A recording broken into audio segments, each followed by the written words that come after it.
Deion Sanders and the Colorado Buffaloes just offered the number one player in the country. What does that mean? Let's talk about it.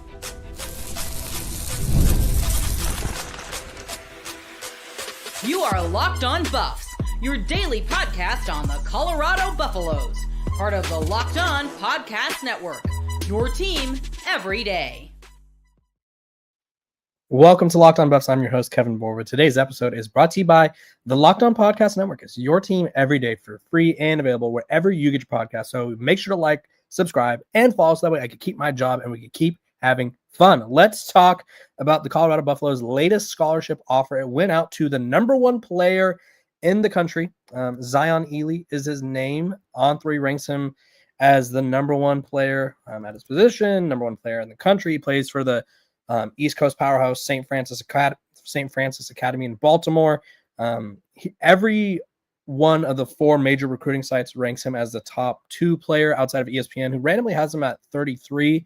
Granted, ESPN's recruiting rankings aren't really Bible, gospel, if you will.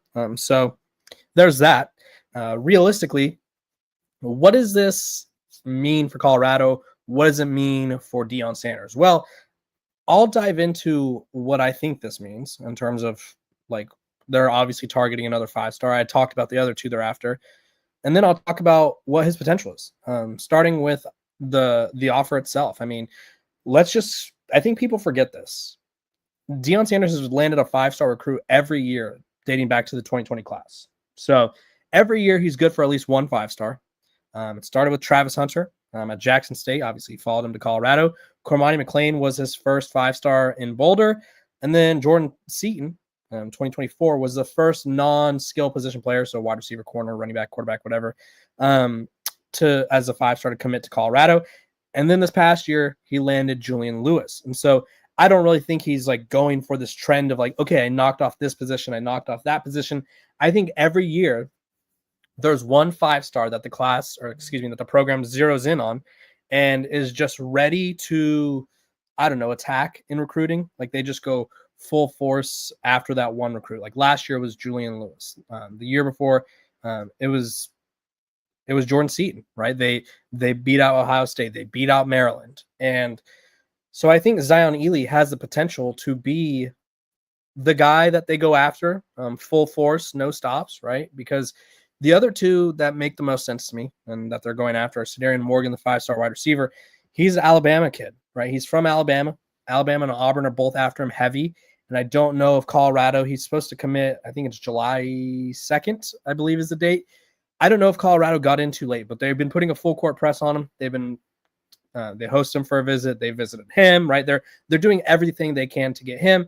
And then Xavier Griffin, the linebacker, which they badly need some linebacker talent. That's for sure. But they've yet to really close on a talented linebacker, I would say, in the recruiting ranks, or at least a high caliber one. Nikhil Green was a big addition via the portal last year, but he came from Charlotte. And I just don't think they have yet to be in the mix for a linebacker of this caliber. And so Zion Elee, who's committed to Maryland, has around 40 offers. Although he visited Auburn and kind of made it seem like his recruitment is closed, I say this all the time. Until pen is put to paper, and even then nowadays that doesn't even matter because you can transfer right after. Until pen is put to paper, essentially, Deion Sanders cannot be counted out. And he posted the offer.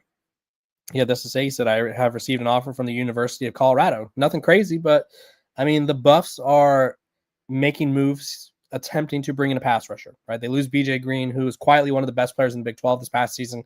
And now I think Samuel Kunalola can step into that role. I think Keaton Wade could step up this next year. Quincy Wiggins, like they have guys, they have players who can make impacts, but landing a five-star freshman who could just come in right away and be uber athletic and get to the quarterback like Zion Elee would be a huge addition. A little bit about him, because like I said, Coach Prime's good for one five-star every year at least. I do think that Colorado's currently trying to figure out who that five-star sort of centerpiece or focal point can be, because once you land one five-star, I kind of think it helps recruit other top guys to your school. And so we'll see which one it is. But in terms of Zion, 56 total tackles, 28 tackles for a loss, 10 sacks, 7 pass breakups, and 3 forced fumbles. And his scouting report says he looks like he could play wide receiver with his athleticism. And just think of someone who's probably the most athletic player on the team, and he's going to be chasing after opposing teams' quarterbacks, right? That's a premium position. Colorado needs pass rushers. Every team needs pass rushers. Even if Colorado has really good pass rushers this year, Zion Elee will come in and possibly take someone's job, because guess what? You can never have too many elite pass rushers. And so Colorado going after the top player tells me, one, they're feeling aggressive. Two, they want to find that 5-star of this class. And three, they think they could flip him from Maryland. He's a Maryland native, currently committed to Maryland. And he's been committed for a while.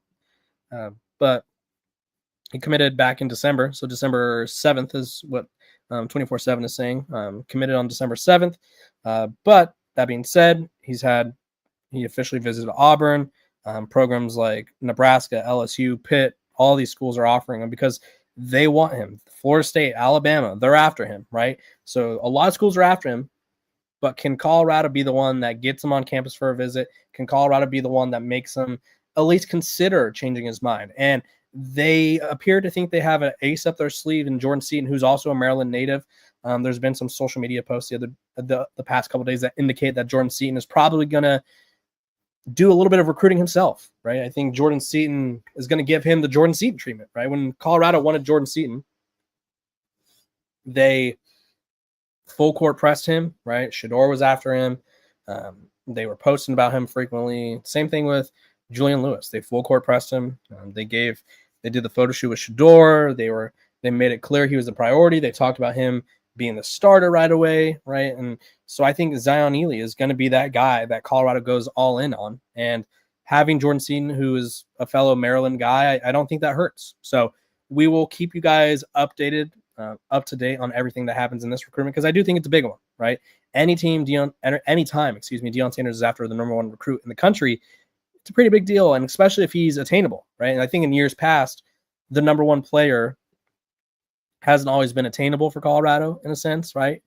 Like they got Travis Hunter. I guess that was technically Jackson State got him, but they got him to follow. But like Bryce Underwood last year, 5-star quarterback, he's not coming to Colorado, right? He was LSU all the way, and then it was Michigan. Like he went for the money. He went for, what was it, $10-13 million. Then the year before, it was Jeremiah Smith, Ohio State, right? Everyone wanted him. But wide receiver Ellis Robinson was kind of the guy that year that I think Colorado was really after. He ended up at Georgia. So it's not every year that Colorado can be in the mix for the number one recruit, and I think this would probably be the year that it makes the most sense. When we come back, Isaiah Gustav no longer going to Virginia. Should the Colorado Buffaloes bring him back? Let's talk about it. This episode of Locked On Buffs is brought to you by our sponsors over at FanDuel. The NBA playoffs are in full swing, and every night delivers highlight-worthy performances, major momentum shifts, and can't-miss moments. Whether it's a game-winning shot or a breakout player, there's never been a better time to get in on the action. FanDuel makes it easy to stay in the game before tip-off and live. With player props, performance trends, and same-game parlays, fans have more ways than ever to play smart and win big. Also, if you're new to FanDuel, it's the perfect time to sign up, because if you head to FanDuel.com right now and place your first $5 bet, you'll get $200 smackaroos, $200 in bonus bets. Make every moment more with FanDuel, the official sports betting partner of the NBA. Welcome back to Locked On Buffs. Appreciate you guys for tuning in every single day, making me your first listen of the day. We are free and available wherever you get your podcast. Make sure to like, subscribe, follow, so that way I keep my job, we keep having fun. And all of a sudden, Isaiah Gustav is back in the portal. So there's that. Led the team in rushing with 384 yards last season. He's a guy who was the player that Deion Sanders called out for tampering.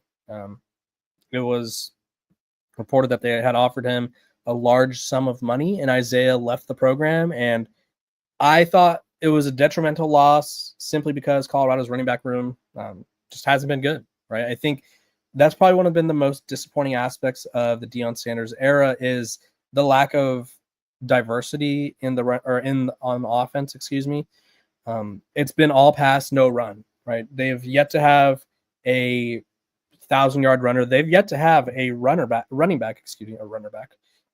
back eclipse 400 yards.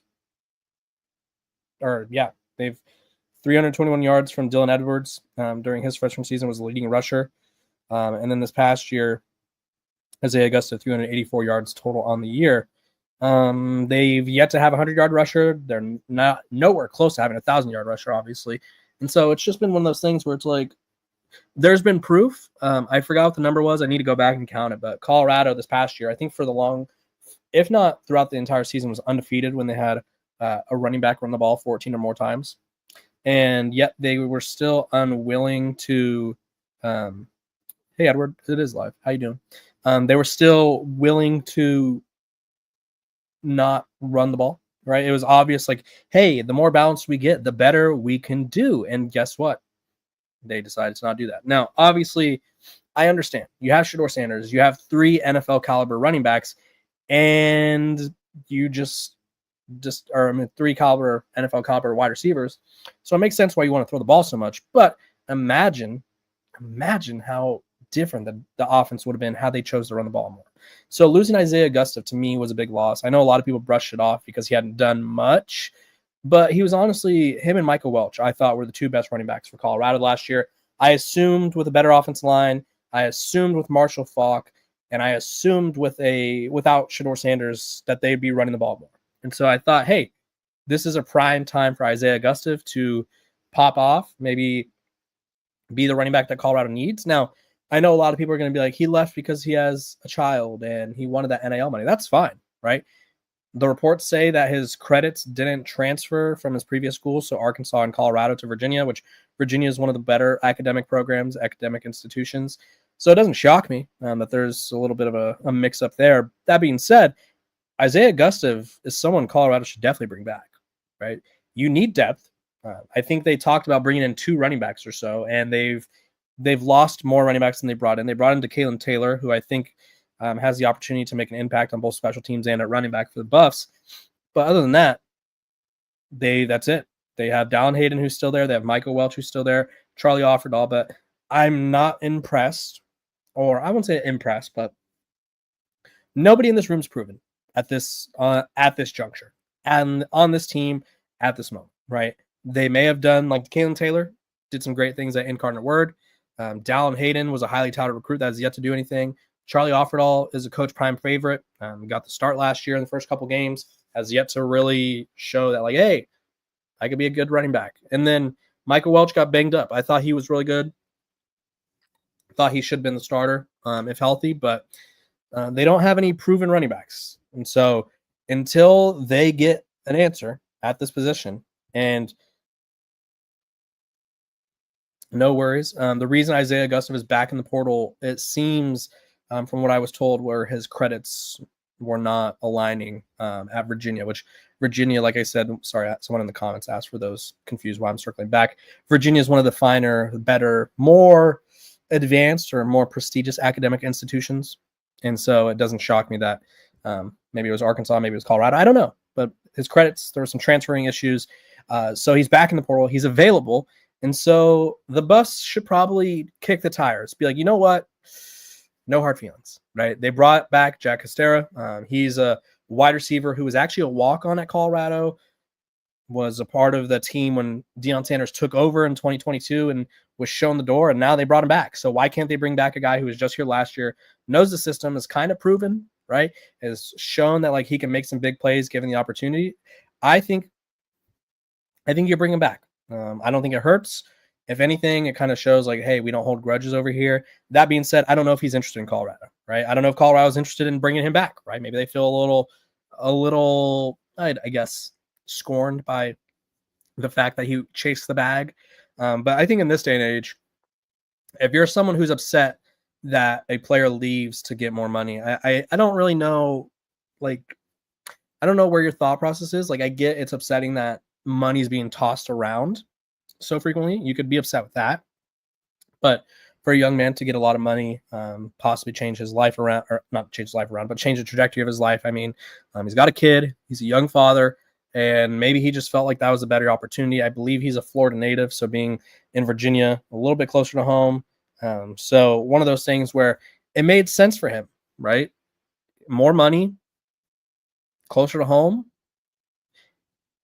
It's hard to turn that down. So I think Colorado should bring him back. I don't think their running back room is where it needs to be. I'm not confident in this running back room and honestly, I think there's good players, and I'm not trying to say there's not, but until I see them produce, I'm not confident in this running back room because Colorado's yet to show us that, like, hey, they could do anything with good running backs. They have yet to show us that. Now, offensive lines have been generationally bad. That's going to be possibly an issue this year. We'll find out. They brought in, I think it's 7 new linemen with a possible 8th on the way. The UCLA transfer is probably another guy who could end up in Boulder. 8 possible new offensive linemen, not even counting the high school recruits. The run game should be better. Maybe that's your pitch to Isaiah. I don't know. But if I'm Colorado, I bring him back. I think he brings a lot to the table.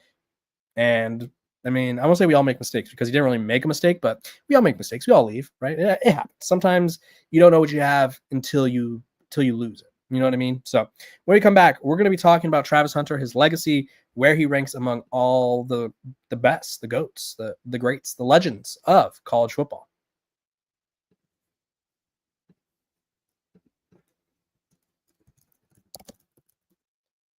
Welcome back to Locked On Buffs. I appreciate you guys for tuning in every single day, making me your first listen of the day. We are free and available wherever you get your podcasts. So make sure to like, subscribe, follow. That way you don't miss out on a moment of the coverage. That way I keep my job.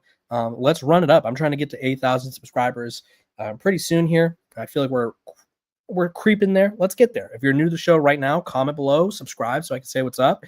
And let's continue this fun journey of covering the Colorado Buffaloes in the Deion Sanders era. So The Athletic, they released a ranking of the top 25 players since 2000, which is, for those of you who want to feel old, 1 year after I was born. I was born in 99. But yeah, they released a ranking of all the top players, and as expected, Travis Hunter was high. I didn't think he'd be this high, because I feel like there's a lot of people who were all up in arms about the jersey retirement and how soon it was, and so I was like, all-time players list, Travis Hunter will probably be towards the bottom. But I'll run you through some of the names. Some of them surprising, others not so much. 25, Quentin Nelson. 24, the Honey Badger.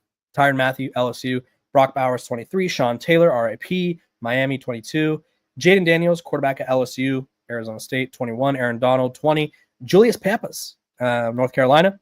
He's number 19. Roy Williams, a safety at Oklahoma. Christian McCaffrey, 17. Running back, Stanford. Chase Young, thought he'd be so much better in the NFL, by the way. 16. Marcus Mariota. 15. I loved watching Marcus as a West Coast kid. Baker Mayfield, 14. Devontae Smith, 13. Andrew Luck, 12. Larry Fitzgerald, 11. Terrell Suggs, 10. Travis Hunter, 9th. I don't know if it's high enough, but the guys above it, I mean, it feels hot. It feels good because when you look who's above him, like, these are all-timers. So right above Travis Hunter at number 8 is Tim Tebow, who's arguably one of the best quarterbacks of all time. Ed Reed, Lamar Jackson, Joe Burrow, Joe Shiesty, Ndamukong Suh, Reggie Bush, and then the best player of all time is Cam Newton, according to The Athletic. Now, I firmly thought that Travis Hunter should have had his jersey retired. I called for about 2 months before it actually happened. I don't want to be credited with the idea, but I wouldn't be mad at it. No, I just thought, and I said this with a few people I had on because I was going through this, like, it was pre-Heisman trophy ceremony, and I was just like, honestly, Travis Hunter feels generational, right? There's not many players in my lifetime where I'm telling my fiance about, I'm like, hey, this guy, really good. There's not many players in my lifetime where I'm like, I'm probably going to tell my kids about him. And that's where it kind of clicked in my head. I'm like, am I witnessing a generational player? Am I, like, not even realizing it? And it's like, I'm getting paid to cover the guy. Yes. Like, I thought Travis Hunter was so dominant on both sides of the ball that he instantly cemented himself as a college football legend. And then you factor in, he won 8 major awards, the Heisman, the Blitnikoff, should have won the Thorpe. The Ben and Derrick Award. Like, he won every award possible. The Paul Hornung Award from his versatile player. Won every award possible. And I didn't feel like we were respecting it enough in a way. Like, I feel like there was, I don't know. And I feel like it's kind of like, it's going to turn dark for a quick second. I don't mean it to turn dark, but it's kind of like when someone famous passes away and then all of a sudden everyone's like, oh my gosh, I love their work when they did this. I loved, right, Nipsey Hussle when he did this. It was like, oh, he's a legend, right? When Kobe Bryant passed away, it was like, oh my gosh, the guy was the GOAT. He's in the GOAT conversation. And it's like, I don't feel like we do a good enough job of appreciating athletes in the present moment. It's like we always have to wait till it's too little too late. So I'm glad to see that Travis Hunter is getting his respect, getting his flowers for how great of a college football player was, because he genuinely was.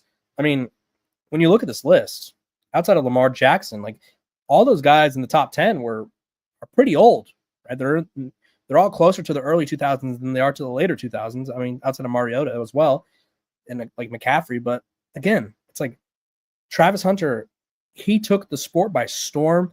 He's changing the NFL because he's playing both ways. And I don't know. I just feel like Travis deserves all the credit in the world. He's a legend. If you didn't know this, you should.